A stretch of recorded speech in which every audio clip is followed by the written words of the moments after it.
Tiempo para la entrevista en Cuestión de Poder. Es presidente desde el 24 de mayo del año 2017. Lenín Moreno concluye hoy una visita de 3 días a Estados Unidos en las que se ha reunido fundamentalmente con el presidente Donald Trump, pero también con empresarios, con legisladores, con representantes y ha participado en eventos de sociedad civil, sobre todo con la comunidad ecuatoriana esta tarde aquí en la capital estadounidense.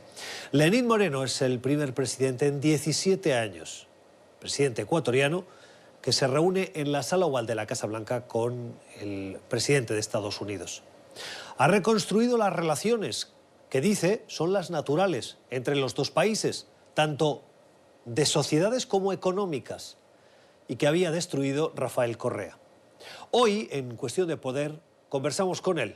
Abordamos esa cuestión de los éxitos de esta visita de Estado, pero también los retos internos que tiene en el Ecuador, un país que vive una calma tensa por una negociación todavía en curso para cerrar heridas de parte de la sociedad que ve cómo su clase política no le ofrece lo necesario para tener un nivel de vida adecuado. Esta es nuestra conversación con el presidente de Ecuador, Lenín Moreno. Presidente Lenín Moreno, gracias por estar en NTN24. Encantado, un saludo cordial a todos los televidentes de este prestigiosísimo canal. Culmina hoy un viaje de 3 días de trabajo en Estados Unidos, un viaje que ustedes han calificado de exitoso, y hay varias cosas que ya han puesto ustedes sobre la mesa, muchas de ellas vinculadas al tema económico. El anuncio de una posible negociación de Tratado de Libre Comercio, la inclusión en América Crece del Ecuador. ¿Cómo van estas medidas económicas a contribuir a pacificar el país? Bueno, bastante y mucho. Bueno, la pacificación del país está dada. No se olviden ustedes que a raíz de lo que el gobierno tomó la decisión de dejar insubsistente el subsidio, que generó una reacción por parte de sectores indígenas, pues inmediatamente el país volvió a la normalidad. No ha pasado absolutamente nada a partir de ese momento que no sea continuar con los diálogos para lograr que la focalización de los subsidios se convierta en una realidad. No olvidemos que el subsidio no es un subsidio que beneficia al país ni beneficia a los más pobres. El subsidio a la gasolina y el diésel beneficia fundamentalmente a los contrabandistas de combustible que se los llevan a Colombia y Perú para venderlo más barato. Beneficia a los fabricantes de narcóticos, porque es uno de los precursores precisamente de los narcóticos y quieren tenerlos pues cerca de su frontera. Eso, y en tercer lugar beneficia a quienes tienen autos de alta gama, que son los que realmente sacan provecho de ello, obteniendo un combustible prácticamente casi a la segunda o tercera parte de su valor. Pero sin embargo pues decidimos dejar insubsistente el decreto y en este momento estamos, entiendo que a poco tiempo de poder llegar ya a un acuerdo final acerca de la eliminación de una parte de los subsidios y focalizarlos, que es lo más importante. ¿Qué es lo que está impidiendo que se llegue ya a ese acuerdo? No, absolutamente nada. Siempre que un gobierno da una medida, existen aquellos que piensan que fue hecha muy rápido, sin el suficiente diálogo, y aquellos que en cambio dicen que ha sido muy tarde. Eso entra dentro de la subjetividad de cada ser humano, pero nosotros pensamos que fue a tiempo. Sin embargo, pues la reacción no fue, no olvidemos, no fue únicamente de los sectores indígenas que se sentían afectados. Fueron principalmente por la intervención de un país extraño, lo menciono específicamente Venezuela, desde el cual se manejaron los trolls y muy seguramente se dio el dinero para muchas de esas actividades, desde el gobierno anterior, desde el narcotráfico y desde la guerrilla. No se olviden que participaron de forma agresiva, violenta, delincuencial, muchos grupos delictivos que operan en el país, ¿no? ¿Está usted trabajando con la idea de quitarle el subsidio a la gasolina extra y no al diésel? Lo estamos conversando. ¿Pero esa sería la vía por la que están ustedes trabajando? Tendrá que surgir del diálogo el acuerdo. Vamos a dialogar y que en base a eso vamos a llegar a un acuerdo. Y es por eso que cuando hablamos de un acuerdo comercial, nosotros cuando hablamos de acuerdos estamos hablando de compromiso, porque cuando hablamos de diálogo es la forma como un gobierno y su política implementa, una política implementada para escuchar el pensar distinto, el pensar diferente, el adentrarse en ese pensar. Pero claro, el diálogo ya compromete. Entonces nosotros, el acuerdo ya compromete, perdón, no el diálogo. El acuerdo ya compromete y esperamos pues que también, ya que tocamos el tema acuerdo, el acuerdo con Estados Unidos sea lo más conveniente para los dos países. Es un deseo sentido, principalmente en los sectores productivos de ambos países, y se va a empezar a retomar el diálogo al respecto, entiendo que el próximo mes. ¿Teme usted que pueda haber un nuevo octubre en el Ecuador? Bueno, un poco difícil decirlo, porque no se olvide, Gustavo, que no fue precisamente tan espontáneo, fue fabricado. Entonces, claro, las cosas fabricadas, las acciones fabricadas son un poco más difíciles de predecirlas que aquellas que son producto de condiciones reales. ¿Y esos grupos que contribuyeron a esa fabricación aún tienen actividad en el Ecuador? Pero siempre están tratando de desestabilizar no únicamente el Ecuador, sino todos los gobiernos democráticos de América Latina. Quieren volver a implementar en los países el socialismo del siglo XXI, que fue realmente un fiasco económico, un fiasco político y sobre todo un fiasco en el respeto a los derechos humanos y en el respeto a la libertad de expresión. ¿Qué tipo de actividades subversivas se están realizando en los últimos meses? Permanentemente, principalmente desde las redes. Desde las redes, que es el mecanismo perverso que se han encontrado para poder mentir, para poder distorsionar, para poder fabricar noticias falsas. Ese es el mecanismo que utilizan. Ventajosamente, pues ya la gente no los cree, ya la gente perdió confianza en lo que ellos dicen y está confiada principalmente en el destino democrático de su país. ¿Tiene usted constancia de que haya elementos físicos, personas activas hoy dentro del Ecuador que están contribuyendo a esas actividades subversivas? Nosotros los tenemos permanentemente identificados, inclusive tienen juicios, ya sea juicios por acciones subversivas o ya sea por juicios por corrupción. Están perfectamente identificados. Lo que están tratando es de tapar esas acciones y demorar los juicios, y seguramente estar a la expectativa de pescar en ríos revueltos si es que algún momento vuelve a presentarse una circunstancia como la de octubre. En ese sentido, usted ha mencionado Venezuela en la reunión que mantuvo usted con el presidente Donald Trump. Hablaron de Venezuela. Claro, ¿Le pidió usted ayuda al presidente Trump para hacer frente a esas actividades subversivas? Bueno, esa es una tarea que más bien le corresponde en inicio al pueblo venezolano, que cada pueblo decida su destino. Sin embargo, cuando un régimen se vuelve autoritario, se vuelve agresivo, se vuelve violentador de los derechos humanos, se vuelve violador de la libertad de expresión, pero sobre todo mata de hambre a un pueblo y le mata no solamente de hambre, sino de enfermedades, de falta de provisión de medicinas para que puedan curarse. Es por eso el éxodo de casi 5 millones de venezolanos. En esas circunstancias creo que la reacción internacional debería ser más y más contundente cada vez. ¿Qué espera? ¿Qué quiere decir más contundente? Bueno, eso es una decisión que hay que tomarla en su debido momento. Pero usted hace un deseo. Me imagino que está pensando usted en más sanciones, una intervención... Bueno, las sanciones están dadas. Las sanciones están dadas. Todo lo demás ya corresponde al futuro, a lo que diga el futuro. ¿Y qué más va a hacer Ecuador? Ahí sí depende de usted. Bueno, no, Ecuador seguir insistiendo en que es un régimen despótico, es que es un régimen violentador de los derechos humanos y, por supuesto, seguir ratificando permanentemente nuestro sentimiento de amistad, de respeto y de reconocimiento a la Asamblea Nacional y al presidente legítimo de Venezuela, el señor Juan Guaidó. En las últimas horas ha habido un episodio que llama poderosamente la atención de los medios de comunicación y de la indignación de los venezolanos, y es la detención del tío de Juan Guaidó, Juan José Márquez. ¿Qué opinión le merece?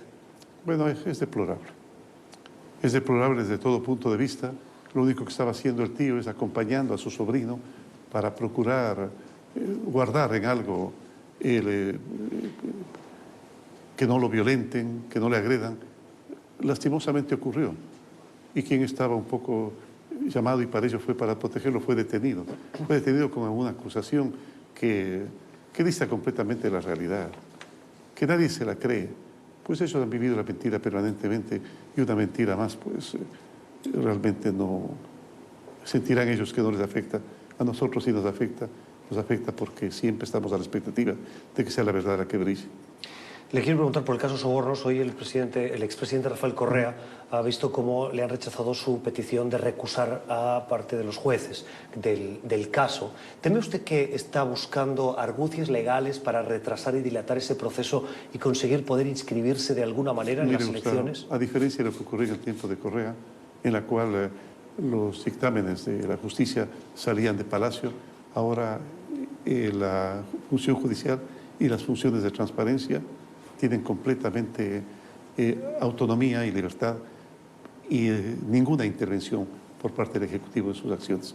Será la justicia la que determine el futuro de esos juicios. Una cosa es la justicia, la otra la percepción de paz social, de estabilidad. Rafael Correa ha hecho declaraciones en las que incitaba a esas protestas en contra de su gobierno. Imagino que si Rafael Correa consigue un puesto de representación pública, eso no contribuiría mucho a la paz social. ¿Teme que Correa pueda conseguir, con la popularidad que hoy aún tiene, una posición, como por ejemplo en representante de la Asamblea en el exterior, en Europa? Bueno, la popularidad que tiene es una cosa que ellos mismos han fabricado desde las redes sociales, las cuales manejan con ingentes recursos económicos. Y usted perfectamente lo sabe, Gustavo, o sea, todos lo sabemos.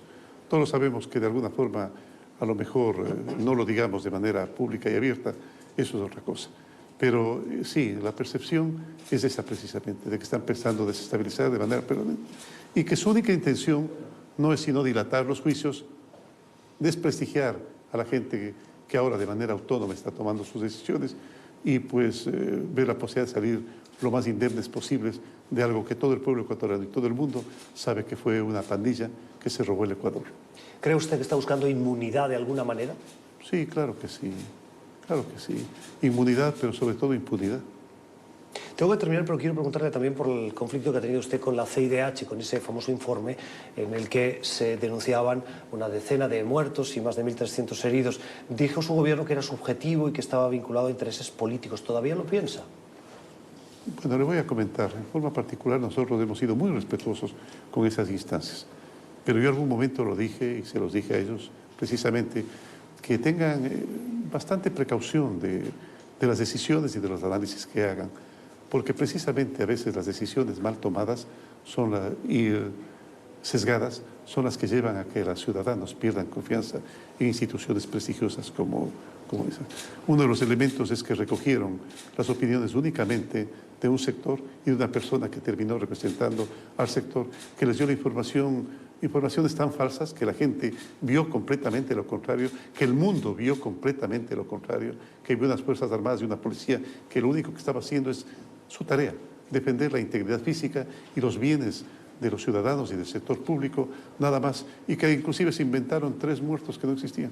Pero nos han dicho que el informe de la ONU... 3 muertos que no existían, creo que quedó claro, ¿no? Sí, pero hay un informe de la ONU que va en la misma línea que el de la CIDH y usted todavía no lo ha hecho público. ¿Van a hacerlo público? Bueno, mire, Gustavo, nosotros sabemos perfectamente cómo funcionan algunas instancias.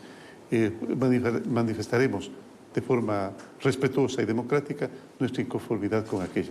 Pero sobre todo, vuelvo a recalcar, es la evidencia, aquello que el mundo y el pueblo ecuatoriano observó y que se dice en los informes una cosa totalmente diferente. Bueno, pues que estamos en un mundo bizarro, estamos en un mundo en el cual los conceptos, como decía Bauman, cambian de un momento a otro y que la verdad sufre distorsiones de un momento a otro. Bueno, yo creo que ventajosamente la ciudadanía sabe perfectamente cómo actuamos, sabe perfectamente lo que pasó y el mundo pudo verlo. Porque es lo mismo que está pasando en Colombia, es lo mismo que está pasando en Chile. Es algo que se repite y cuando algo se repite, pues es fácil conceptualizarlo de la mejor manera. Y tengo que terminar, pero tengo una duda al respecto de los acuerdos que usted ha alcanzado con Estados Unidos. Ajá. Va a haber más lucha contra el narcotráfico. Sí, claro, el gobierno sí. de Rafael Correa terminó esa cooperación con Estados Unidos. Así. ¿Cree usted que ese gobierno, y particularmente Rafael Correa, tenía o permitió negocios ilícitos por beneficio personal? Bueno, permisividad para el tráfico de droga hubo. Permisividad para el tráfico de droga, comprando helicópteros que no sirvieron para nada, supuestamente para el control, comprando radares que nunca funcionaron y desmantelando a las Fuerzas Armadas. Entonces, si es que eso no fue colaboración, si eso no fue permisividad, pues ¿qué fue permisividad y colaboración? ¿Correa se enriqueció personalmente, cree usted? No lo sé, no lo sé. Es un poco difícil decirlo, Pero lo que es verdad es que cundió la corrupción en el país en su periodo, y eso suele ocurrir cuando los gobernantes tratan de perpetuarse indefinidamente en el poder. Necesitan mucho recurso para mantener la opinión y ahora para manejar redes y manejar a su versión. Presidente Moreno, gracias por haber estado en Gustavo, este muy Tele24. gentil, muchas gracias. Un saludo a todos. Ya regresamos con Cuestión de Poder.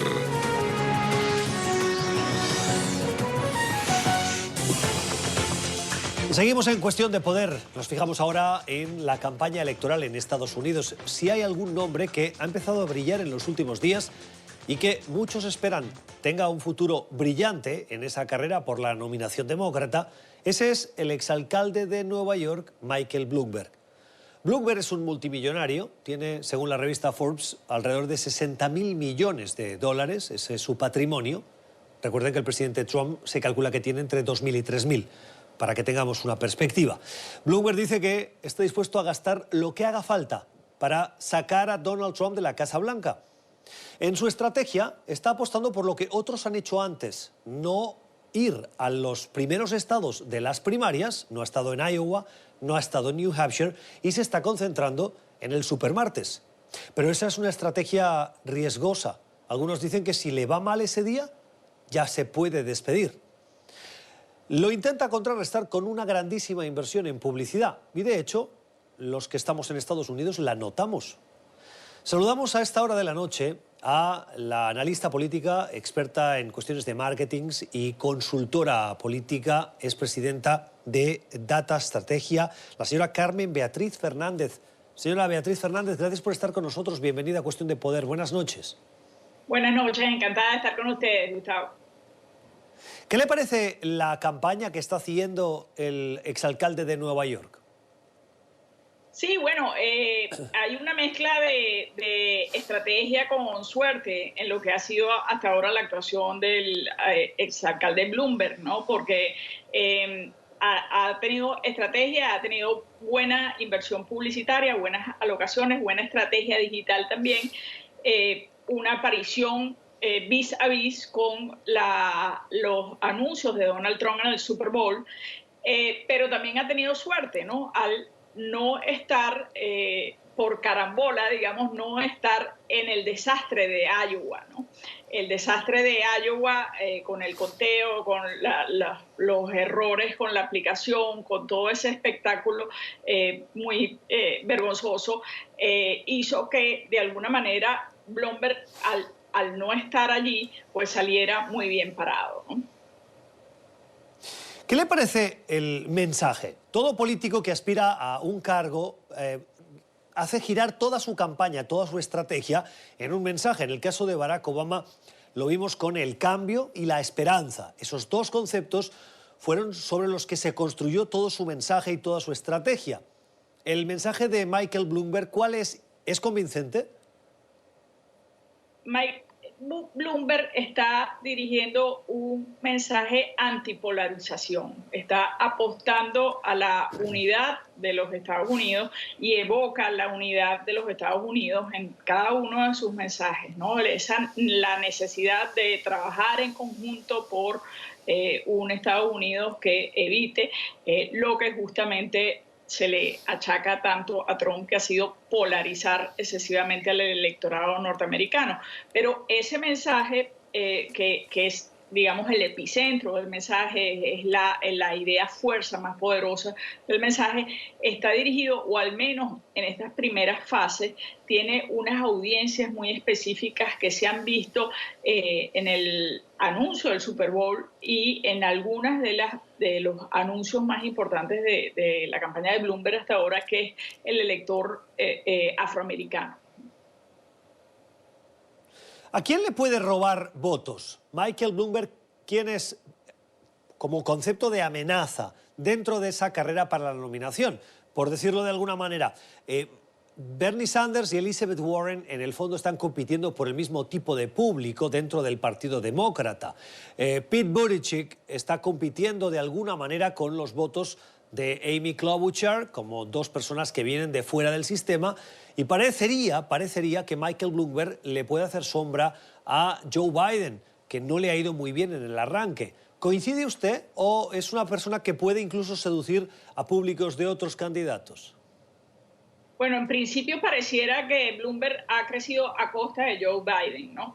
Efectivamente, a Biden era el frontrunner de esta contienda, digamos, y antes que empezaran las convenciones, era el puntero en todas las mediciones de opinión pública. Pero tras Iowa y tras New Hampshire, un inesperado quinto lugar de Biden en New Hampshire, que se sabía que no era un estado que pudiera ganar, pero tampoco se esperaba un resultado tan pobre. Entonces, tras esas dos derrotas, que cuantitativamente y como impacto, ni Iowa ni New Hampshire tienen poder digamos, la incidencia es mínima en términos de porcentaje de delegados, pero es una visibilización máxima y una exposición que deja en evidencia ciertas vulnerabilidades de Biden, y en ese sentido es que ha aprovechado la candidatura de Bloomberg para crecer. En las últimas horas hemos visto a Michael Bloomberg convertirse en noticia porque ha cruzado una serie de mensajes con palabras que contenían, bueno, con mensajes que contenían insultos, con palabras malsonantes, en el que el presidente Trump le decía una cosa y Michael Bloomberg le contestaba. El uso de ese lenguaje que hasta ahora atribuíamos y pensábamos que era exclusivo del presidente Trump para desacreditar a sus rivales políticos con el uso de apelativos, de insultos, de descalificaciones, y que vemos que Michael Bloomberg se le vuelve y le responde en los mismos términos, ¿eso le puede ayudar a Bloomberg? Bueno, le puede ayudar y le puede perjudicar, ¿no?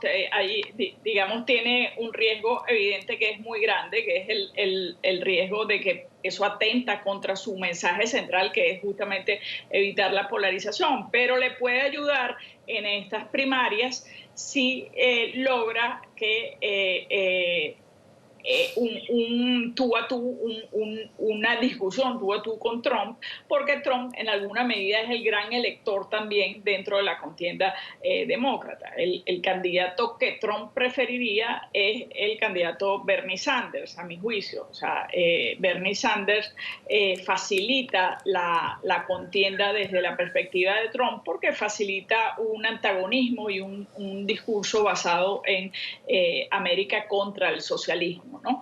Y en ese sentido Trump yo creo que preferiría a un Sanders ganador de la contienda demócrata y no a un Bloomberg que es de alguna manera mucho más parecido a Trump, ¿no? Es generacionalmente parecido, es un millonario, es un señor que es demócrata, pero ha coqueteado con los republicanos, se ha manifestado repetidamente como independiente, es decir, no es un hombre de partido como tradicional, como tampoco lo es Trump, ¿no? Entonces, en ese sentido hay algunas semejanzas y Trump se sentiría más cómodo con un candidato como Bernie Sanders, con el cual es mucho más fácil polarizar y antagonizar, ¿no? Hablaba usted de unidad dentro del Partido Demócrata. Lógicamente, Michael Bloomberg ha dicho que él va a concurrir siempre y cuando tenga opciones. En el momento en que ya no tenga esas opciones, pone a disposición del ganador a todo su equipo de voluntarios y su presupuesto, porque su objetivo no es él, sino, dice, sacar a Trump de la Casa Blanca. Por lo tanto, va a apoyar a quien sea el nominado. Le quiero preguntar precisamente por el perfil de Michael Bloomberg dentro del Partido Demócrata. Algunos de los elementos que están más sobre la mesa, particularmente en candidatos como Bernie Sanders o Elizabeth Warren, es el de desacreditar a los millonarios. Y Michael Bloomberg, si algo es un millonario. ¿Puede el perfil de Michael Bloomberg seducir a los votantes a los que les gusta este perfil? Es decir, ¿es más importante sacar a Donald Trump para esos votantes que acabar apoyando a un candidato que sea el del Partido Demócrata, pero que es millonario? Sí, esa es precisamente la apuesta de Bloomberg. Bloomberg está apelando entre los militantes del Partido Demócrata, entre los demócratas, precisamente al voto útil, a decir yo soy el que más fácilmente puede derrotar a Trump. Soy el que más fácilmente puede derrotarlo porque las encuestas me lo están diciendo. Cuando las encuestas dibujan escenarios, el voto popular, digamos, pareciera más atraído por Bloomberg. La diferencia con Bloomberg como candidato demócrata sería mayor que con otros candidatos demócratas, pero además está diciendo explícitamente a los demócratas, a los partidarios del Partido Demócrata, yo tengo cómo ganar, no solamente por mis atributos personales, sino que estoy poniendo a la disposición, pues, money, ¿no? La plata cuenta, ¿no? Ya. No es lo que más quiero cuesta. preguntarle... Digamos, el dinero es muy importante, aunque no es ni remotamente lo más importante en una contienda, ¿no? Hay que decirlo también. Y donde sí es importante es en el mensaje que se lanza cuando se presenta al candidato a vicepresidente, a quien elige como compañero de tándem para buscar la victoria en las elecciones. En ese sentido, teniendo en cuenta que el perfil de Michael Bloomberg es el que estamos comentando, ¿quién sería un buen candidato? Y si no tiene un nombre, ¿qué perfil cree usted que debería tener esa figura de vicepresidente de Michael Bloomberg? Bueno, el mejor candidato a vicepresidente de un Bloomberg o de cualquier otro nominado demócrata que pudiera alzarse con la nominación, yo creo que sería un candidato afroamericano, un candidato afroamericano para la vicepresidencia. No necesariamente buscado entre los candidatos que están concurriendo a las primarias. No necesariamente tiene que ser un precandidato. Más que, por ejemplo, el perfil de una mujer. Podría ser, una mujer sería muy interesante, una mujer afroamericana más interesante todavía. No, eso sería ya rizar el rizo, sería maravilloso. ¿Usted cree que va a superar la estrategia del supermartes? Sí, bueno, fíjate que esta es una elección, yo creo que es una elección muy singular.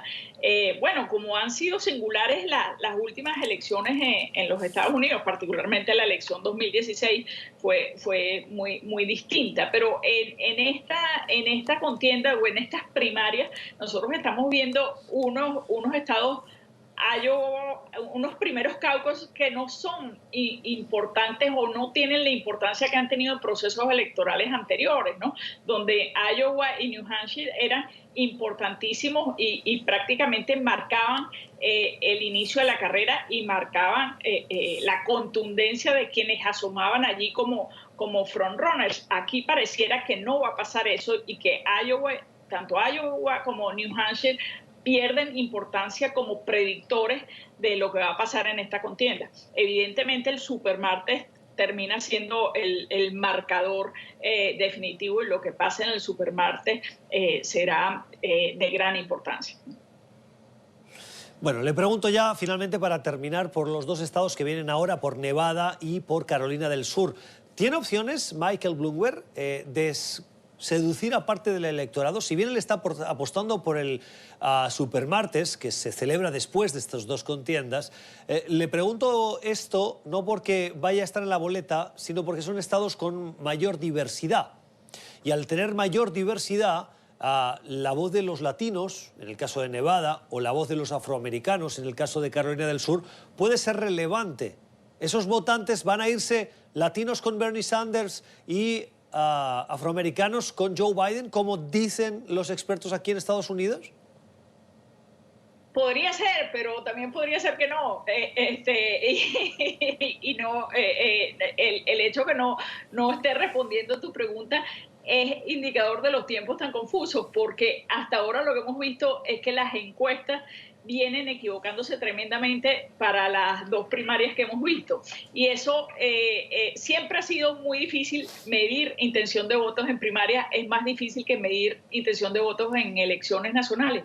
Pero los dos procesos que acabamos de ver tenían una convergencia muy importante entre distintas encuestadoras. Sin embargo, los resultados fueron muy distintos a lo que la mayoría de las encuestadoras sugerían. Entonces, yo creo que estamos en una contienda distinta, en una contienda que tiene nuevos códigos y que está resultando muy volátil. Mucha gente decidió, por ejemplo, en New Hampshire, el 30%, uno de cada tres electores de Pete Buttigieg decidió su voto el mismo día, horas antes de la elección. Entonces, estamos viendo procesos muy volátiles, ¿no? Y en esos procesos muy volátiles las predicciones se hacen mucho más difíciles. Es la opinión de Carmen Beatriz Fernández, es experta en marketing y consultoría política, es presidenta de Data Estrategia, que nos atiende desde España. Señora Carmen Beatriz, gracias por estar con nosotros. Feliz noche. Gracias a ustedes.